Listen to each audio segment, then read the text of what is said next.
Hey, hello there. This is William Cunningham of My Hope in Marriage. You can visit us on the line, visit My Hope in Marriage on the line at myhopeinmarriage.com. And it's dedicated to helping you to establish and maintain a happy and fulfilling marriage. I want you to have a happy and fulfilling marriage, a successful marriage. Right? Again, you can visit online at www.myhopeinmarriage.com. Now, today I'm going to talk about something that is, I think, very, very important. And basically, it's the keys to a happy and fulfilling marriage. What are some of the keys to have a happy and fulfilling marriage? If you want to do certain things, the keys to that thing may be, go to school, learn this, learn that. If you want to be a programmer, learn Python, learn C#, blah, blah, blah, whatever the case may be. But what about a happy marriage? Okay. And that's what I want to talk to you about today. Now, this video is based on, or it comes from, an article of the same name on the website, myhopeinmarriage.com. And I go into details in the article. I'm just going to kind of go over things fairly quickly in this article, and not a lot of detail, just to try to keep it short. All right? The video as short as possible. Okay. Now, the first thing that, in my opinion, now this is based on my experience in marriage, and that's 35 years of marriage, over 35 years of marriage. And the research that I've done over the years, I've asked couples what they thought the secrets of a good marriage is. And I've done research on, looked at different articles online about what people are saying and so forth and so on. So this is a aggregate, or I compiled all that stuff to present to you. Okay. All right. The first thing that's important, which I find is overlooked in, I think, just about everything that I've read online, but something that I take very seriously, and that is to make sure, as much as you can, that you're marrying the right person. Do your due diligence. Don't just propose to someone or accept the proposal because you're in love. Love will fade. Look at my ebook, What Happens to Love in Marriage, and you'll see you cannot depend on, nor should you marry someone because of love. All right, you can't. That is not a recipe for a healthy or happy and successful and fulfilling marriage. All right, so do your due diligence to make sure you marry or propose to the right person. Take note of the things you see, their characteristics of that person, their behavior, what other people close to you say from what they see. Don't take those things for granted, okay? But the bottom line is, do your due diligence to ensure from the start that you're marrying the right person. Okay? Now, another very, very important thing about obtaining a happy and fulfilling marriage is you have to be committed to the marriage. If you're not committed to the marriage, as soon as a problem comes, you're going to bail. You're going to just dismiss it. You're not going to deal with it. And because in a lot of cases, you think your spouse is supposed to operate a certain way. And if they don't, then you're ready to throw in the towel or dismiss her, or that's a big X next to his or her name. Okay, so you want to make sure you're committed to the relationship, and you want to prioritize the relationship. You want to prioritize the marriage. I'm talking above your family. Now, when I say your family, your extended family, like your siblings, even your parents. The Bible says that a man should leave his mother and father and cling to his wife. When you let other people come in to influence your relationship, you can cause problems because it's not their marriage. They're not your spouse. They're not you. All right. So you have to prioritize. You have to be committed to the marriage. All right. That goes without saying. You have to be committed to the relationship and work through problems, work through issues as they come, good and bad. Okay. All right. Now, you have to, I said again, prioritize it above the children. Okay. Now, here's something that I also didn't see much in the resources that I looked at online, and that is know your spouse's love language. Know your spouse's love language: physical touch, words of affirmation, quality time, gift giving, acts of service. How do they give and receive love? Because they may be expressing their love for you, or you may be expressing your love to them, but they're not receiving it quite well because they don't see love expressed that way. In their mind, love is expressed, I know he loves me because he tells me, how great my cooking is, or he tells me, he affirms that he loves me. He says it, or, or somehow he affirms it. Or it could be that she prefers physical touch as the medium for expressing and receiving love. Okay. All right. So, know your spouse's love language and use it. Speak that language to them.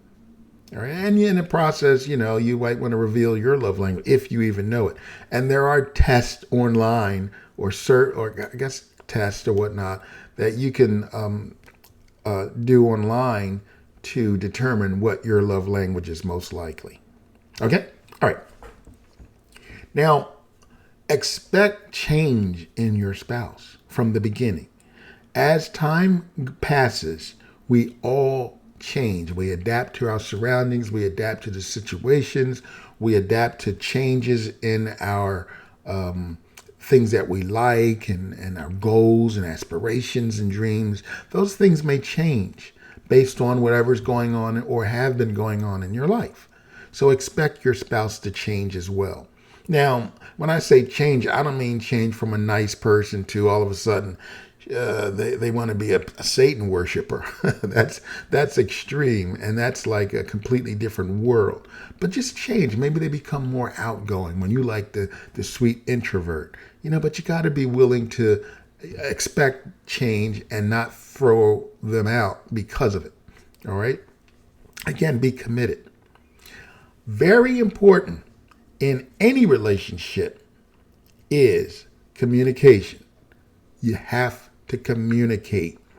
You're going to communicate your visions and goals. You're going to communicate problems that you see or issues that arise in the relationship. You're going to communicate your concerns, always in a respectful, non-condescending method. And you want to, communicate about children. You want to have, now that's a discussion that you should have before you get married, because you don't want to get married, then start having these conversations and you say, yeah, I'd love to have 3 kids. And your wife is saying, I only want 1. All right. So those certain things you want to do in your due diligence before you get married. But anyway, you want to communicate about the children, about, different things involving the kids, school, whatever, behavior, whatever the case may be. All right. Now, you want to definitely communicate, talk to each other regarding major decisions, that come up. And major decisions could be something as, how do we want to remodel the kitchen? What style do we want to, what kind of deck do we want to have? What do we want to do about investments? Do we want to have a business? Whatever. You want to communicate decisions that you make, especially major decisions. Now, you don't have to communicate little things. My wife and I, we don't have a meeting on what are we going to have for dinner, even though she does ask, what do you have a mood for dinner? What do you want for dinner? All right. Every Friday we have Friday night family night. So we might order out or we might have something quick, hamburgers, hot dogs, French fries or whatever. But, we'll ask, what do you have a taste for? Something like that. But, you don't have to get into, the grass, so to speak, all the time. All right. Another thing that you're going to want to, another characteristics of a happy and fulfilling marriage is nurture intimacy. Man, this is so important. Like I said in the beginning, or I think I said, marriage, a good, happy marriage, a happy, fulfilling marriage, a successful marriage, a healthy marriage does not happen by itself. You have to work at it. You have to work at it. And one of the important components, a critical component of a happy marriage in most cases, is intimacy. Otherwise, What are you getting married for? Unless you have a particular arrangement that doesn't necessarily involve intimacy and you're both okay with that. All right. But in general, marriages involve a high degree of intimacy. Now that means intimate conversations. You're talking about things that you wouldn't tell others or talk to others about. You're talking about romance, maybe the things you like are involving romance. You're talking and communicating or nurturing sex. Sex in the marriage is extremely important, very important. And there are even benefits to it. I have a video and an article on that topic. Check out this channel and on YouTube and the website as well for the article. Now, you want to make love, make time. Well, yeah, you want to make love, but you want to make time for each other. For example, you want to have date nights. You want to make sure that you come together as a couple and not just to do work, not just functionally. You're going to do that, but you want to come together in an intimate capacity where you're nurturing the emotional connection. You're nurturing that intimacy in the relationship. That is extremely important. And again, it's not necessarily going to happen automatically. In the beginning, while you're dating and in the beginning, in the honeymoon phase of the marriage, you may think that it's just automatic because it seems to be that way. But as time passes and life starts to get in, the day-to-day grind and so forth, those automatic things aren't going to be so automatic. And things can start to slip. And next thing you know, you're really not spending any time together. You're really not nurturing intimacy. So you definitely want to nurture that intimacy. Okay? Now, you want to,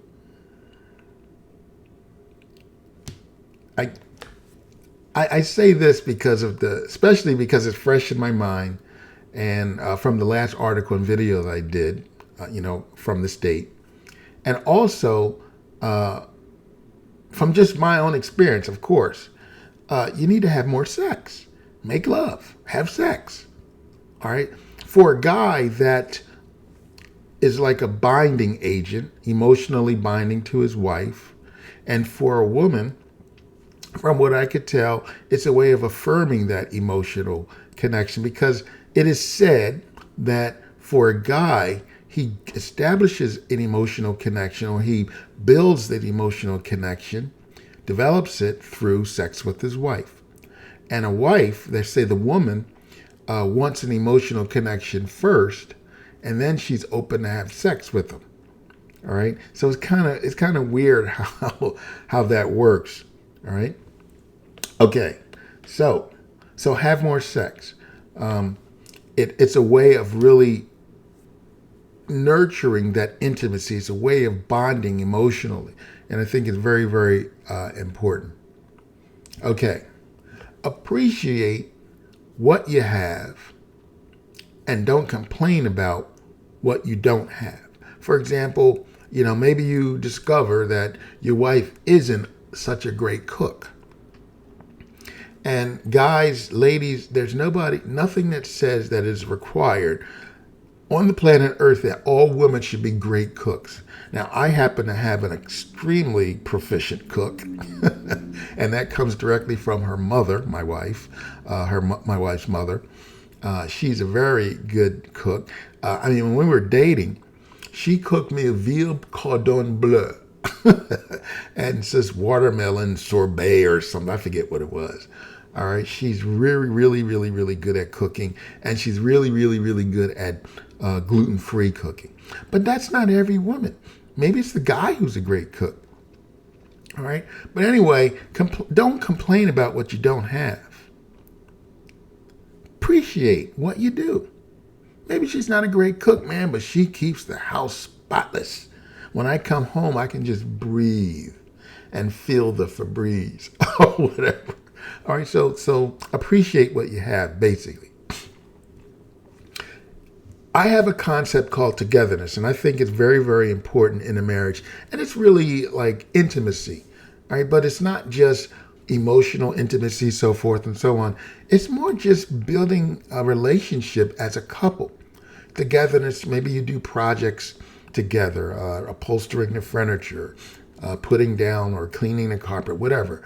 You're nurturing that togetherness, which goes beyond. I mean, it is actually intimacy, but not necessarily always emotional intimacy. Togetherness can involve functional intimacy as well. In other words, you're working together on the budget. You're working together to determine what house you want to buy, what neighborhood you want to live in, what city or state you want to live in. Okay? So you want to have that togetherness and you want to engage each other. You have to engage each other. Don't just treat each other like ships passing at night in the sea. Engage.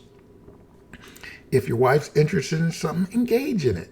Talk about it with her. She'd probably love it. And the same for you. Your husband, if he likes something, then engage in it. Not that you have to do it all the time, because another part of a healthy marriage is having time for yourself. Make time to be an individual. Make time for yourself. All right? Make time for yourself. Now, your spouse does not complete you. Your spouse completes the union. You are you and she is she. All right? All right? And you come together and you create this union. And they both of you create that union. You complete the union, not each other. All right? Because you're individuals. So you need to have time for yourself. Maybe I really enjoy something that she's not really into. Oh, that's no problem. I'll just go off over here and read my books or do my programming or art or listen to jazz or whatever the case may be. All right? So nurture that togetherness and make time, make time for yourself. Be an individual. Be willing to compromise. Of course, you're going to have disagreements or just decisions that you have to make. And you have to be willing to compromise because your spouse is a different person than you. And they may not have the same passions as you. So therefore, you're going to have to come together and come to consensus sometimes. You may find that sometimes you are, completely on the same page. I want that room painted blue. Yeah, me too. Right? Or I want the room painted blue. No, I was thinking red. And you come to a consensus. All right? So you're going to have to be willing to compromise. Be willing to work together. Remember, it requires work and make these decisions together, which is going to involve compromise, like in any group of people who are going to make a decision together. Work together to resolve issues instead of complaining about them.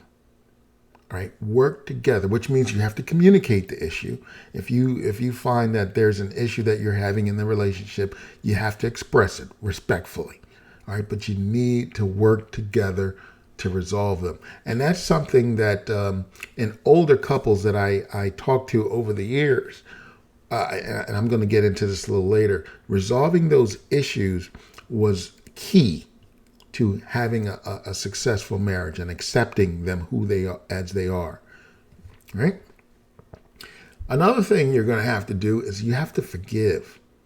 And what forgiveness does, it releases resentment in the marriage. It releases that resentment. And resentment is the silent killer of any relationship. So you want to forgive. Work on the forgiveness. On my other website, Pursuing the Truth, there is an article called The Art of Forgiveness. Check that out. Financial stability and responsibility is also very important. Because one of the things that couples fight about a lot is your finance situation, your financial situation. So you want to make sure you have a stable financial situation. And I don't mean, you want to make sure you're rich. No, it just makes sure that you're within budget, that you're doing the things you want to do financially together. And you want to be responsible with your finances. Don't go out and buy a Corvette when you can't really afford I don't know, Corolla. I don't know, are there still Corollas? All right. So you want to be financially stable, and that is to work together to establish that as a couple. All right. And you're going to come together and make those decisions together, compromise and so forth and so on. You want to be honest with each other. Always be honest with each other. Don't lie. Don't lie. I know guys, does this dress make me look fat? Well, you don't have to say, yes, it makes you look fat, but you can say, it doesn't accentuate your body shape as much as that dress. All right, you see what I'm saying? You want to be respectful because sometimes it's just the delivery, not necessarily the answer. She may want affirmation. All right? Okay. Share responsibility justly. Your wife should not be doing all the housework unless you're both completely okay with that. But you want to share responsibilities. You do some cleaning, especially if you're doing the messing up too. Do some cleaning, help in the housework, help in managing the finances, help with the kids, help maintaining the house, and help, build a direction for the family, so forth and so on. All right. So, share responsibility. Purpose to have fun and enjoy life together. This is a big one for me. Purpose to have fun. Have fun together. Have fun together and communicate. Have fun together. Purpose to do that. Make time to have some fun. Enjoy life. It's a journey. Accept each other as they are. Accept your spouse as he or she is, as they are. All right? Don't expect that you're going to mold them into something that you want. That person is that person. You got to accept them. Now, you should know what they're like because you did your due diligence in the beginning. You didn't meet the person and a month later you're getting married. I'm not a proponent of that situation. I believe you should take time to get to know the person and their family before you propose or accept the proposal. Take care of yourself. Don't get married and let yourself go. Go to the gym or exercise regularly. Eat right. Just take care of yourself. Build new skills. Learn new things. Whatever. Just take care of yourself. That's very, very important. Especially, or it becomes critical if there are problems in the relationship. You want to make sure that you take care of you. Because remember, I said earlier, you're individuals. You don't complete each other. You complete the union. All right. So you want to make sure you complete you. You take care of you. And then you can be better for the union, the marriage. Respect each other in home and outside of the home, in private and in public. Respect your husband. Especially for guys, because that's very, very important for men. Respect. If you disrespect your husband, you're asking for a whole boatload of trouble.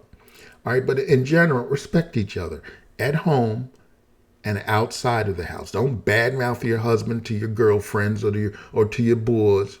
Don't badmouth your wife. You respect other people. I see all the time. They're bad-mouthing their husband. My husband is this, or my husband that, or my wife is this. Mostly, I got to admit, I'm going to say this, from my own observation, is usually the women bashing their husband. He doesn't help with the housework, blah, blah, blah. But I've seen guys bashing their wife in public, in their presence. That is totally wrong. And that definitely does not contribute to a happy and fulfilling marriage. There's a book I read called, I forget the name of it. His Needs, Her Needs, or I forget. But check it out. I'll find it and put something in the description, or I'll get it to you. But anyway, he says that you're building up these love banks. He said you're building these love banks. When something good happens in a relationship, it's like a plus. And we do this with everything. As our experience with something goes forward, we have a good feeling about it or a bad feeling about it based on experience. If you have always bad experience at work, then you're going to have negative feelings for your job, for whatever, and that includes your spouse. So respect each other at home and abroad, because if you don't respect each other, that just contributes to the negative. It subtracts from the love banks, the withdrawal. All right, and I got to find that book. I read it a long time ago. Support each other, encourage each other, pray for one another, minister to one another. All right, that's very important that you support each other. Listen and pay attention to each other. Very important that you just listen. What is she saying? What is he saying? He's talking to you. He's opening up his heart to you. Now that's important for God. We just don't open up to people, all right, even if it's our wives, because if it's a bad experience when I open up and make myself vulnerable, then guess what? I'm going to clam up next time. You're not going to get anything out of me. All right. So listen and pay attention to your spouse. Don't compare your spouse or your marriage with others. Very, very bad. Well, you see how Jerry and Samantha, they go to the restaurant every Wednesday. And no. You don't do that. All right. You establish your own marriage. You talk together, you talk to each other, and you establish your own, traditions, things that you do, whatever, date nights or whatever the case may be. All right, don't compare yourself with others. Well, Mary's husband is such and such and such and such. How come you can't be like him? Well, John's wife is such and such. Why can't you be like her? No, very, very bad. All right, you work together to establish your own thing. All right, don't be controlling or manipulative. Don't try to manipulate your spouse. Don't try to control your spouse. People in general don't like to be controlled. All right? You want to have a good relationship where you express things that you want. You express issues. You express, goals and aspirations, and you work together. You don't try to manipulate her. For example, a big thing in marriage regarding sex is that, you manipulate each other for sex. And I'm going to say this because I've seen this a lot in research over the years. It is said that women are the gatekeepers of the sexual relationship within a marriage. And I kind of agree with that. I think I do agree with that. But anyway, you don't want to use sex as a way to manipulate the husband or the wife. All right, it goes both ways. Marriage is both ways. All right. I say that, women are the gatekeepers because usually in most cases, from what my experiences, my studies over 35 years, is that men tend to have a higher libido than women, or at least to express it more. And that's not to say that there are not women who want more sex out of their husband, because it does happen. All right. And it's not necessarily uncommon. All right. But anyway, the point is, don't be controlling. Don't try to control your spouse or manipulation. All right. Because manipulation is just a way of trying to control. Understanding. You want to have understanding, especially when problems arise. I remember when my wife and I were dating, she asked me, what did I expect in marriage? And I told her, I want togetherness and understanding. Love wasn't a thing for me. And that's because my father told me when I was a young guy that you don't get married because of love. And I learned that love can fade. You can fall out of love with your spouse emotionally, romantically, if you don't nurture it. Like anything else, it'll die. All right. So understanding and togetherness to me were the ingredients that would help to propel a happy marriage. Because now if you have understanding, you can kind of empathize with your spouse. You can work together. You have togetherness, so you're together doing these things. So you have a much better chance of establishing a happy and fulfilling marriage, or a successful or healthy marriage. So understanding is especially important, especially when there are problems, because you need to empathize. I think that's another way I could say you need to have empathy in your relationship. You need to have empathy in general. You need to be able to put yourself in the other person's situation or in the other person's shoes. All right. And remember, you're getting to know them, and you kind of can see, yeah, I can see where she would probably think such and such and such. So you need that understanding. You need that empathy and that understanding to really help propel your marriage to be healthy, happy, successful, fulfilling. All right. Here's a big one. Don't allow family and friends to influence or interfere in your relationship. Very bad. People are going to start telling you what they think you should do. You shut them up. You nip it in the bud. You set the precedence. Don't you dare put your 2 cents in my relationship. Now, you might give me some insight. It seems like she's such and such and such. All right. Do you see that? What's going on with you guys? You can be concerned and want to help, but don't say that, look, man, this is what you need to do. Or look, guy, this is what you need to do. You need to tell him, or you need to tell her that she's got to. No, stay out of my business. All right. And you shouldn't be telling people your business anyway, unless you really, really need help and you think, your cousin who has a very, very good marriage, from what you could see, may be able to provide some insight. Maybe you want to go, both of you might want to go to them for some counseling, if you will, if you're having issues in your marriage. All right. Maybe you're having infertility problems and you know that they went through the same thing and you want to talk to them. All right. So, but don't allow family and friends to get into your marriage and influence it and shape your marriage the way they think it should be. No. All right. Minimize or eliminate emotional responses in your marriage. Don't just blurt out because you're angry. Don't blurt out something, and never talk about divorce. Look, if you don't get right, I'm going to divorce you. I'm going to divorce you. Don't you ever do that. Don't you ever, as much as you can, but never.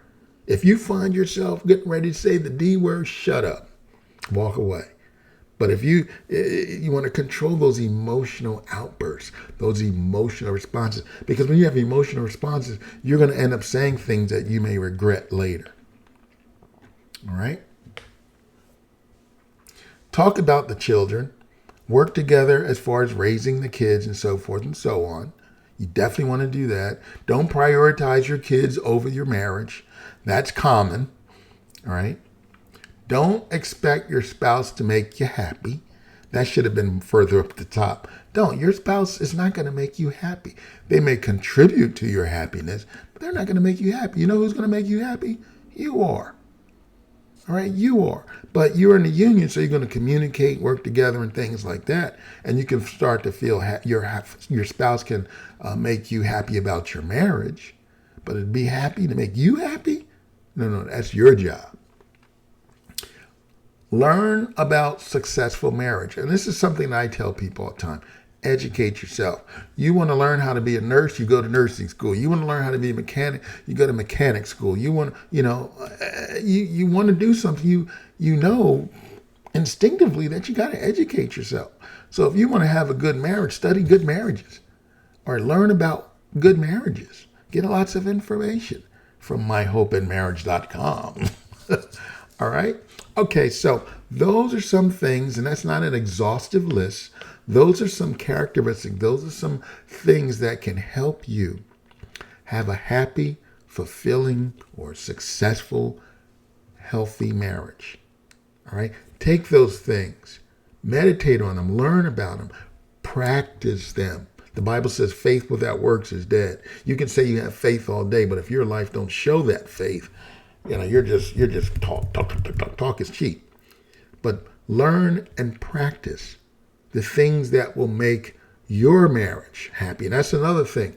You determine what a happy marriage is. You and your spouse determine what a happy marriage. You may have expectations, and your spouse may have expectation about a happy marriage. And of course, you got to come together and, make that into a global expectation list for the marriage so that you understand. But you decide what a happy marriage is. Maybe to this couple, I don't need sex. I don't understand that, but that happens. I don't need to have, we don't need to talk all the time. We can just nod at each other. Hey, baby. All right. But anyway, you determine what your happy marriage is. All right. And you need to understand that your expectations may and most likely are different than your spouse's. All right. Okay. Well, let me stop there. This video is 35 minutes I'm looking at. All right. But those are some of the things that I think will help you from my experience.